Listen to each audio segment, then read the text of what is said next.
Welcome back to the channel. My name is Daniel Mann, and today I'm responding to your questions on the channel. So today's question comes from Hugo7375. I really enjoy your videos and appreciate all the tips you share with us.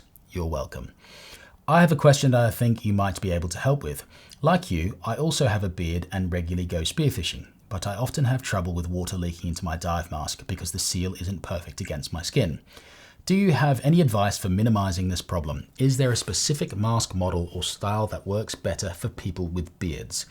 Any tricks or solutions you can recommend would be very helpful. Thanks a lot for your content and your help. Well, I am quite a hairy individual, so I do have this problem.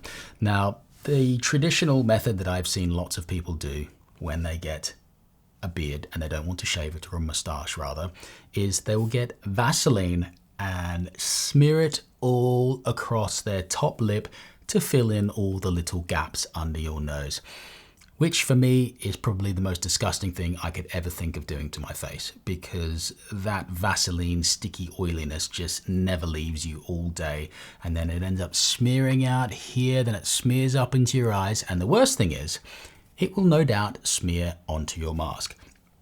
Now, if you're spearfishing and you get something oily onto your mask like sunscreen or Vaseline, it's going to fog up all day. And the only way to get that off is by using some soap or some dishwashing liquid, which I don't have when I'm out diving. So I really avoid the Vaseline type thing. And you have to reapply it. You've got a mask on, you're salty. I mean, I hate putting on sunscreen anyway, but having Vaseline, not ideal, but it is a solution if you want to do it that way. The next thing is finding a mask that fits with a beard. Now, some people's beard hair is just lush and beautiful and it lays flat and it's not spiky and it's thick and it's dense and it can actually form a seal against the mask.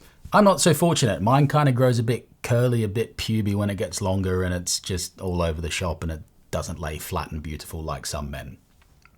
But these are the cards I've been dealt. So what I tend to do is either shave about 5 millimeters off the top of my lip here like this, and then I'll shave a little bit out of here. Now, I find if I want the nice beard look that I do in winter, because I'm not diving that frequently, shaving this little bit here, it fills back in within about 2 or 3 or 4 days, and it kind of looks normal again.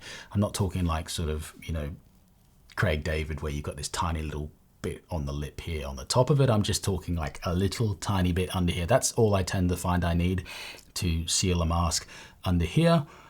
And the other option is trying a billion different masks, but I don't want to try a billion different masks because I find it much easier just to find a razor. So yeah, unless you're fortunate and blessed with thick, luscious, oily, flat laying moustache hairs, you might find a razor just above there to take a little trim off the top is the best thing to get your mask to seal with a beard.